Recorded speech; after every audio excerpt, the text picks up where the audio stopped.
Video में। तो आज हम लोग इस वीडियो में समझेंगे स्केल क्या होता है और स्केल का जो इम्पोर्टेंस है वो क्या है और किस तरीके से आप अपना जो स्केल है वो डिसाइड करेंगे आप खुद। सबसे पहले हम लोग जानेंगे स्केल होता क्या एग्जैक्टली तो देखिए, हर एक इंसान का अ, आवाज़ का एक रेंज होता है, यानी वो कितना ऊपर तक जा सकता है और ये कितना नीचे तक आ सकता है। तो ये जो एक रेंज हो गया, इसी को एक स्केल कहा जाता है। और ये हर एक इंसान का अलग अलग होगा। ये जो रेंज है, आवाज़ का रेंज है। तो अब देखिए ये कितना इम्पोर्टेंट है। मान लीजिए आप अपना जो स्केल है वो आपने ऊंचा सिलेक्ट किया, तो क्या होगा, आप जब गाना गाएंगे तो थोड़ा सा शाउट करके गाएंगे, ज़ोर से गाएंगे, तो इससे क्या होगा, आपका जो वोकल कॉर्ड है उसका नुकसान होगा। इनिशियली आपको पता नहीं चलेगा, लेकिन डे बाय डे आप जब करते जाएंगे प्रैक्टिस तो धीरे धीरे आपको पता लगने लगेगा कि थोड़ा सा जैसे ही आप गाना गाएंगे आपका जो आवाज़ है चोक्ड हो जाता है, या तो पेन होने लगता है, काफ़ी ज़्यादा दिक्कतें आ सकती है, क्योंकि आपका वो रेंज है ही नहीं। आप थोड़ा सा ऊंचा स्केल सिलेक्ट कर लिया, तो इसलिए ये सारा प्रॉब्लम आपके साथ हो रहा है। ठीक है। और मान लीजिए अगर आप आपका जो स्केल है उससे आपने नीचे स्केल सिलेक्ट किया, बेसिकली आपका जो रेंज है उससे आपने नीचे स्केल सिलेक्ट किया, तो उससे क्या होगा, आप जब गाना गाएंगे तो उसका जो इफ़ेक्ट है, या तो जो अपील है वो उतना खुल के सामने वाले को इफ़ेक्ट नहीं करेगा। बेसिकली क्या होता है कि वो जो साउंड होगा थोड़ा सा दबा दबा सा आएगा, यानी जो गाना जब गाएंगे थोड़ा सा दबा दबा सा लगेगा, तो वो अपील नहीं करेगा बेसिकली सामने वाले को। तो ये भी गलत है। तो आप अभी ये जो रेंज है आपकी, यानी आपका आवाज़ का जो रेंज है वो सही तरीके से आप किस तरीके से डिसाइड करेंगे खुद से। और ये जो स्केल है ये आपको फर्स्ट डे में ही आपको डिसाइड करना है, जिस दिन आप प्रैक्टिस शुरू करेंगे बेसिकली। ठीक है। तो जैसे अगर मैं थोड़ा सा एग्जांपल दूँ आपको, जैसे मान लीजिए कोई क्रिकेट के लिए क्रिकेट का पिच जो है जितना इंपॉर्टेंट होता है, आपको पता ही है क्रिकेट का पिच जो है कितना इंपॉर्टेंट होता है एक प्लेयर के लिए, क्रिकेट प्लेयर के लिए। तो वैसे ही एक सिंगर के लिए उसका जो प्रैक्टिस का स्केल है, मैं यहाँ पे सॉन्ग का स्केल की बात नहीं कर रहा हूँ। आपने भी सुना होगा कि हर एक गाने का भी एक स्केल होता है, तो मैं उसकी बात नहीं कर रहा हूँ। आपका जो प्रैक्टिस का स्केल है, आपका जो ओरिजिनल आवाज़ का रेंज है वो कितना है, वो कैसे डिसाइड करेंगे आप। ठीक है। तो देखिए आपको सबसे पहले क्या करना है, चलिए मैं थोड़ा सा यहाँ पे कीबोर्ड पे आते हैं। तो आप जैसे देखिए यहाँ पे जो टू ब्लैक कीज़ का कॉम्बिनेशन है, ठीक है। तो पहले वाले ब्लैक की को सी शार्प कहा जाता है, और नेक्स्ट वाला जो ब्लैक की है इसको डी शार्प कहा जाता है। तो ये जो दो ब्लैक की है इसको मोस्टली माना जाता है कि ये मेल स्केल है। पर इसमें कोई थंब रूल नहीं है कि जो भी मेल होगा अ, इसी स्केल से उनको गाना पड़ेगा, ऐसा कोई भी थंब रूल नहीं होता है, पर माना जाता है बेसिकली। और इसके पीछे जो ये तीन ब्लैक की का कॉम्बिनेशन है, इसमें से ये जो मिडिल वाला ब्लैक की है और राइट साइड में जो लास्ट वाला ब्लैक की है, अ, ये जो दो है इसको माना जाता है फीमेल स्केल। तो मिडिल वाला जो ब्लैक की है ये जी शार्प है, ठीक है। और लास्ट वाला यानी राइट साइड में जो ब्लैक की है इसको बी फ्लैट या तो ए शार्प भी कहा जाता है, ठीक है। तो ये जो दो ब्लैक की है इसको फीमेल स्केल है। पर इसमें भी जैसे कि मैंने कहा कि इसमें भी कोई रूल नहीं है, जो भी फीमेल है वो यहीं से गाएंगे, ऐसा कुछ भी रूल नहीं होता, क्योंकि हर एक इंसान का जो आवाज़ है अ, वो इंडिविजुअली वो डिपेंड करेगा उसका कितना ऊपर जाएगा कितना नीचे आएगा बेसिकली। तो यानी मेल का भी फीमेल स्केल हो सकता है और फीमेल का भी मेल स्केल हो सकता है, ये डिपेंड करेगा उस इंसान का आवाज़ कितना ऊपर जाता है कितना नीचे आता है, इसके ऊपर डिपेंड करेगा। ऐसा कुछ थंब रूल तो नहीं होता है उसमें। तो देखिए सबसे पहले क्या करना पड़ेगा आपको, अगर आप मेल है तो आप क्या करेंगे, यहाँ पे जो दो ब्लैक की आपको दिख रहा है, तो आप क्या करेंगे, फर्स्ट वाला जो ब्लैक की है, फर्स्ट वाला ब्लैक की यानी ये वाला ब्लैक की, आपको यहाँ से सारे गामा पाधा निसा गाते हुए ऊपर की तरफ जो सा है यहाँ पे आपको आना है, गाते हुए आना है। और यहाँ पे आपको क्या चेक करना है कि इंस्ट्रूमेंट का जो फ्रीक्वेंसी है उसके साथ आप जो गा रहे हो उसका जो फ्रीक्वेंसी है ये बिल्कुल सेम टू सेम मैच होना चाहिए। इसके ऊपर आपका फोकस रहेगा। दोनों का फ्रीक्वेंसी बिल्कुल मैच होना चाहिए, तभी सुर से सुर मिलेगा। ठीक है, तो ये जो चीज़ है बेसिकली हो सकता है कि अगर आप फर्स्ट टाइम कर रहे हैं तो इतना आपको पता ना चले, क्योंकि दोनों का जो फ्रीक्वेंसी है मैच हो रहा है कि नहीं एग्जैक्टली। तो इसके लिए आपको थोड़ा सा बार बार इस चीज़ को करना पड़ेगा। आप जब बार बार करेंगे तभी आप इस चीज़ को समझ पाएंगे। अगर समझ में नहीं आ रहा तो इसलिए मैं ये बात किया। अब क्या करेंगे, इसके आगे की तरफ जो दो की है, ये है रे आपका और ये है गा। तो आपको बेसिकली यहाँ तक पहुँचना है, रे गा गाते हुए, रे और गा। और फिर से आपको रिटर्न आना है जहाँ से आपने स्टार्ट किया था सा, इस पे। ठीक है, और इसके पीछे की तरफ जो दो नोट्स हैं, ये है आपका नी और ये है धा। यहाँ तक आपको गाना है।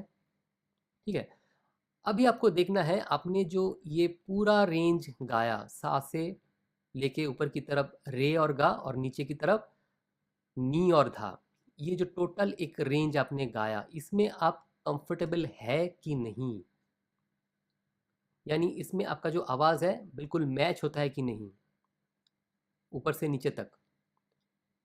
ठीक है, अगर आप कंफर्टेबल है, अगर आपका मैच करता है, तो फिर आपने जहाँ से स्टार्ट किया, यानी जो सी शार्प है आपने यहाँ से स्टार्ट किया था, तो ये आपका स्केल बन जाएगा।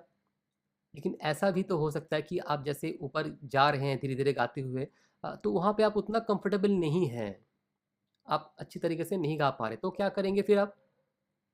फिर आपको करना है कि आपने जहाँ से फर्स्ट टाइम स्टार्ट किया, अब उसके पीछे की तरफ यानी लेफ्ट साइड में ये जो वाइट की है, अब ये आपको यहाँ से चेक करना है। यहाँ से ये जो वाइट की है, इसको अभी सा पकड़ के आपको गाना है यहाँ से। तो यहाँ से जैसे गाएंगे सा से, फिर आपको ये होगा आपका ऊपर वाला सा, यानी तार सप्तक का सा, तो यहाँ तक गाएंगे।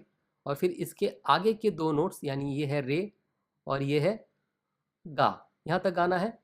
और फिर से आपको रिटर्न आना है इस सा पे, और इसके पीछे की तरफ दो नोट, ये है नी और ये है धा, यहाँ तक गाना है। और फिर से आपको चेक करना है कि ये जो टोटल रेंज आपने गाया है, ठीक है, ये यहाँ पे आपका जो आवाज़ है मैच हो रहा है कि नहीं, यानी कीबोर्ड या जो भी इंस्ट्रूमेंट है उसके फ्रीक्वेंसी के साथ, उसके आवाज़ के साथ आपका जो आवाज़ है बिल्कुल मैच हो रहा है कि नहीं। ठीक है, तो अगर इसमें आप कंफर्टेबल है, मैच हो जाता है, तो फिर ये आपका स्केल बन जाएगा। आपने जहाँ से स्टार्ट किया था सा, ये की से मिडिल वाले, ये जो वाइट की है, तो ये आपका सा बन जाएगा। ठीक है, और मान लीजिए अगर यहाँ से भी आप कंफर्टेबल नहीं हैं, तो आप क्या करेंगे, तभी आपको और पीछे की तरफ, ये हाफ नोट पीछे की तरफ आपको आना है। अब यहाँ से वही सेम फार्मूला फॉलो करते हुए आप ऊपर की तरफ जाएंगे, और फिर इसके आगे दो नोट रे और गा गाएंगे, और फिर नीचे की तरफ रिटर्न आएंगे, नी और धा यहाँ पे गाएंगे। और ये जो सारे गा मा पा धा नी कैसे बजाना है, मैंने फर्स्ट वीडियो में आपको बताया, इससे पहले जो वीडियो था उसमें मैंने आपको बताया था, तो उसको आप चेक कर सकते हैं सारे गा मा कैसे बजाएंगे। तो आपको आपको फिर वही चेक करना है कि ये जो स्केल है, ये जो रेंज है आपका मैच हो रहा है कि नहीं आपके साथ। ठीक है, तो इस तरीके से आप अपना जो खुद का स्केल है वो डिसाइड कर सकते हैं। और फीमेल के लिए, अगर आप फीमेल है तो क्या करेंगे, यहाँ पे जैसे ये अ, 3 ब्लैक की का कॉम्बिनेशन है ना, तो आप अगर फीमेल है तो क्या करेंगे, ये जो लास्ट वाला राइट साइड में जो लास्ट वाला ब्लैक की है, आपको बेसिकली यहाँ से सारेगामा गाना है, ये की को पकड़ के सा, और ऊपर आएंगे, ये आपका तार सप्तक का सा होगा, और इसके आगे की तरफ दो नोट्स, ये है रे और ये है गा। ठीक है, यहाँ तक आप गाएंगे, और फिर से अब रिटर्न जाएंगे ये सा पे, और इसके नीचे के दो नोट्स, ये है नी और ये है धा, तो यहाँ तक गाएंगे। और फिर से आपको वही चेक करना है कि ये जो अपने टोटल रेंज जो है, ये जो आपने गाया, यहाँ पे आप कंफर्टेबल है कि नहीं इस एरिया में, यानी आपके आवाज़ के साथ कीबोर्ड का जो आवाज़ है, यानी जो फ्रीक्वेंसी है वो बिल्कुल मैच हो रहा है कि नहीं। और जैसे कि मैंने बताया कि ये शायद आपको फर्स्ट टाइम पता ना चले, क्योंकि आप फर्स्ट टाइम इसको कर रहे हैं, तो मैच हो रहा है कि नहीं आपको पता ना चले, तो इसके लिए आपको क्या करना है, इस चीज़ को बार बार करना है, बार बार करना है, तभी आपको पता चलेगा। ठीक है। अब क्या करेंगे, मान लीजिए अगर यहाँ से आपका मैच नहीं होता, यानी जैसे आपने यहाँ से स्टार्ट किया था, तो आप क्या करेंगे, इसके पीछे की तरफ जो नोट है, हाफ नोट पीछे, आप यहाँ से गा सकते हैं सारेगामा। ठीक है, मोस्टली जो फीमेल है यहाँ से नहीं करते हैं, पर इसमें भी कोई रूल नहीं है, जैसे कि मैंने बताया कि कोई थंब रूल नहीं होता कि आप नहीं कर सकते हैं, ऐसा कुछ नहीं होता है। अगर आपका मैच करता है, सूट करता है इस जगह से, तो आप यहाँ से भी गा सकते हैं। तो मोस्टली जो करते हैं कि मिडिल वाला जो ब्लैक की है, यहाँ से करते हैं फीमेल, तो आप यहाँ से भी कर सकते हैं। और यहाँ से करेंगे तो फिर ये आपका ऊपर वाला सा होगा तार सप्तक का, और इसके आगे के दो नोट्स आपको गाना है, ये है रे, और ये जो आगे का ब्लैक की है रे, और ये जो वाइट की है ये है गा। यहाँ तक आप गाएंगे और फिर से आप रिटर्न आएंगे इस सा पे, जहाँ से आपने स्टार्ट किया था, इसकी तरफ, इसके पीछे की तरफ जो दो नोट है, नी और धा, यहाँ तक गाएंगे। और फिर से आपको वही चेक करना है कि यहाँ पे आप कितना कंफर्टेबल है, यानी आपका जो आवाज़ है बिल्कुल मैच हो रहा है कि नहीं इसके साथ, कीज़ के साथ। और इस तरीके से आपको जो स्केल है वो आप खुद ही डिसाइड कर सकते हैं इस चीज़ को। तो चलिए अब मैं आपको गा के दिखाने वाला हूँ कि किस तरीके से आप इसको चेक कर सकते हैं, अपने जो स्केल है ये आप किस तरीके से चेक करेंगे। तो चलिए स्टार्ट करें।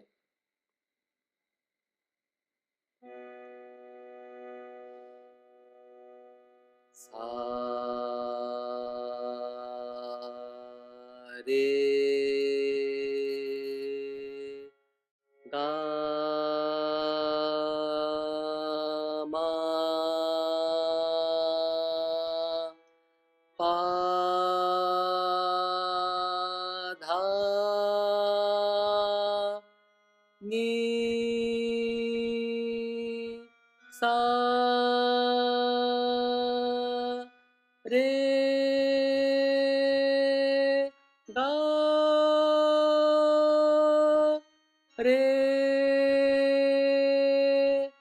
सा नी धा पा मा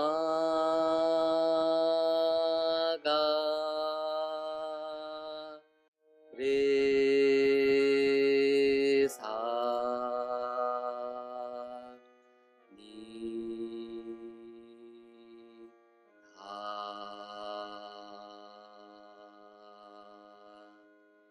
तो इस तरीके से आपको चेक करना है। जो लास्ट वाला सा है उसके आगे की तरफ राइट साइड में रे और गा गाएंगे, और जो स्टार्टिंग वाला सा है उसके लेफ्ट साइड में यानी नीचे की तरफ नी और धा तक आपको गाना है। और फिर आपको चेक करना है कि ये जो रेंज है ये सही तरीके से आपके आवाज़ के साथ इसका जो फ्रीक्वेंसी है बिल्कुल मैच हो रहा है कि नहीं। तो इस तरीके से आपका जो स्केल है आप खुद ही डिसाइड कर सकते हैं। और मैं यहाँ पे जो भी सारे स्केल हैं, कुछ स्केलों का यहाँ पे मैं इमेज दे दूँगा, कि कौन से की उसमें सा है, कौन सा रे है, कौन सा गा है, यानी हर एक स्केल का सा रे गा मा ये कहाँ पे होगा, कौन से की पे होगा। वैसे तो मैंने आपको बता दिया था कि क्या फॉर्मूला यूज़ करके आप सारे गा मा पा धा नी सा बजा सकते हैं, लेकिन फिर भी आपके सुविधा के लिए मैं यहाँ पे ये जो इमेज है ये मैं दे दूँगा, ताकि इसको देख के आप फॉलो करते हुए सारे गा मा पा धा नी सा आप आसानी से बजा सकते हैं। ठीक है, तो चलिए मिलते हैं फिर नेक्स्ट वीडियो में। उससे पहले ये जो आपका स्केल सिलेक्शन है इसको कर लीजिएगा, क्योंकि हम लोग इसके बाद जो अलंकार है वो स्टार्ट करेंगे। अलंकार आप किस तरीके से गाएंगे, तो सबसे पहले आपका जो स्केल है वो सिलेक्ट होना बहुत ज़रूरी है, उसी के बाद आप अलंकार के प्रैक्टिस पे जा सकते हैं। ठीक है, तो चलिए मिलते हैं फिर नेक्स्ट वीडियो में।